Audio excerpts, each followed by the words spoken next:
दोस्तों, ये मेरा वीडियो खास करके उन गार्जियंस के लिए है जिनके बच्चे स्कूल, कॉलेज या डिफरेंट मैनेजमेंट कॉलेजेस में, संस्थानों में, बड़े-बड़े संस्थानों में जाकर पढ़ाई कर रहे हैं। दोस्तों, मैंने ये देखा है कि हम अपने बच्चों की परवरिश करने में कोई कमी न रह जाए, इसकी भरसक प्रयास करते हैं।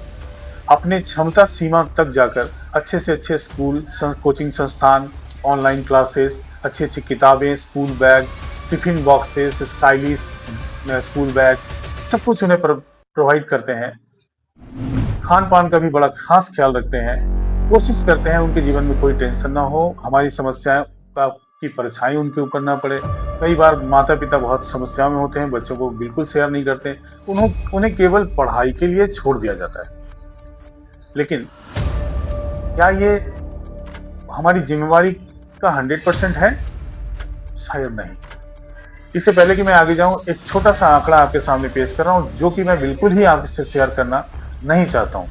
और वो आंकड़ा है, क्या आपको पता है पिछले 2 सालों में आईआईटी के अलग-अलग कॉलेजेस से, बीटेक कॉलेजेस से लगभग 30 स्टूडेंट्स ने सुसाइड किया।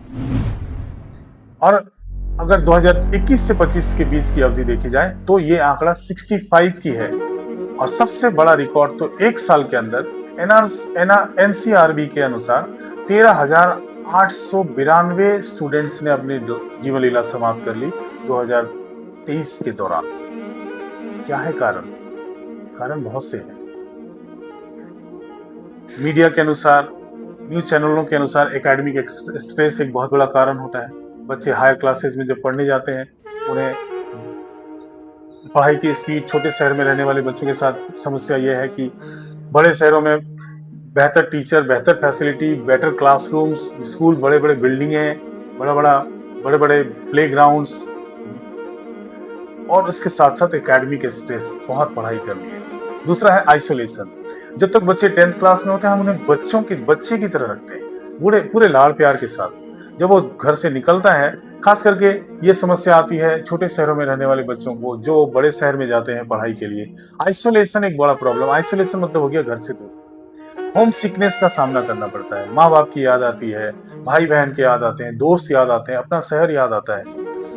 तीसरा है फैमिली एक्सपेक्टेशन। बच्चों को बड़े शहर में जाने के बाद उनको पता है कि इतना अवेयरनेस, तो इतनी जागरूकता तो उनके अंदर आ जाती है कि उन्हें लगता है कि पेरेंट्स बड़ा एक्सपेक्ट कर रहे हैं, हमें अच्छा से अच्छा करना होगा। ये सारे प्रेशर उनके ऊपर तो है, लेकिन ये सारी चीजें बताई जाती है रीजंस। लेकिन मैं समझता हूं कि ये कोई नई बात नहीं है, ये जीवन का तो हिस्सा ही है। असली समस्या घर से शुरू होती है, हमारे और आपकी कमजोरी से शुरू होती है। और हमारी और आपकी कमजोरी क्या है कि हम अपने बच्चों को किसी भी समस्या, किसी तनाव, किसी टेंशन से दूर रखने की कोशिश करते हैं। पिताजी बड़े फाइनेंशियल प्रॉब्लम से जूझ रहे हैं, पैसों की कमी से जूझ रहे हैं, बच्चों को नहीं बताते। माता पिता के बीच में झगड़ा चल रहा है, बच्चों को नहीं बताते। माँ बीमार है, तबीयत उनकी ठीक नहीं है, वो बच्चों को नहीं बताते। इस तरह से बच्चा एक पिंजरे में जी रहा है, उसे प्रैक्टिकलिटी ऑफ लाइफ से बिल्कुल ही उसका परिचय नहीं है, समस्याओं को कभी देखा ही नहीं।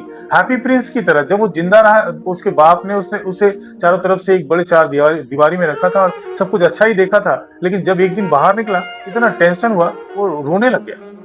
तो हैप्पी प्रिंस की तरह बच्चों को न रखें, उन्हें प्रैक्टिकल लाइफ से परिचय कराएं, उन्हें समस्याएं क्या होती है, कैसे होती है, क्या क्या किन किन समस्याओं का सामना पिताजी करते हैं, कैसे फादर समस्याओं को हैंडल करते हैं, कैसे माँ बीमार होती है और फिर भी काम करती है, वो क्या कष्ट होता है, किसी के यहाँ डेथ हो गया, बच्चे उनके छोटे छोटे हैं, क्या किस तरह से उनको फेस करना पड़ रहा होगा। ये सारी चीजों को बच्चों के साथ जरूर शेयर कीजिए।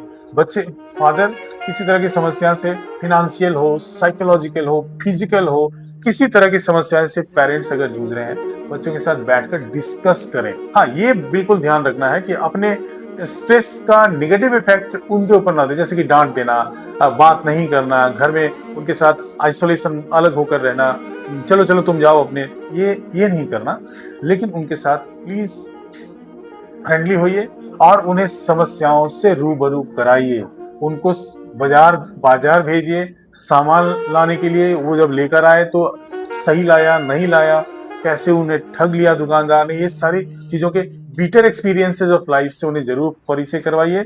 और ये जो सारी बिटरनेस होते हैं ना, ये बच्चों के मेंटल टफनेस को मजबूत करने में, फ्यूचर रेडी बनाने में जरूर बहुत ही मददगार साबित होते हैं। इसलिए आज से ही पेरेंट्स अपने बच्चों को सारी फैसिलिटीज, सारी अच्छी चीजें देने के साथ साथ याद रखें कि उन्हें आपको फ्यूचर रेडी, चैलेंज रेडी भी करना है और उन्हें पूरी तरह से पिंजरे में नहीं रखना है। मेरा ये मैसेज कैसा लगा, मेरा ये वीडियो कैसा लगा, प्लीज कमेंट बॉक्स में don't feel any hesitation to put your comment. I shall be always standing with you. I am a psychological player to stand by the students. मैंने बहुत सारे बच्चों के साइकोलॉजिकल समस्याओं का समाधान किया है।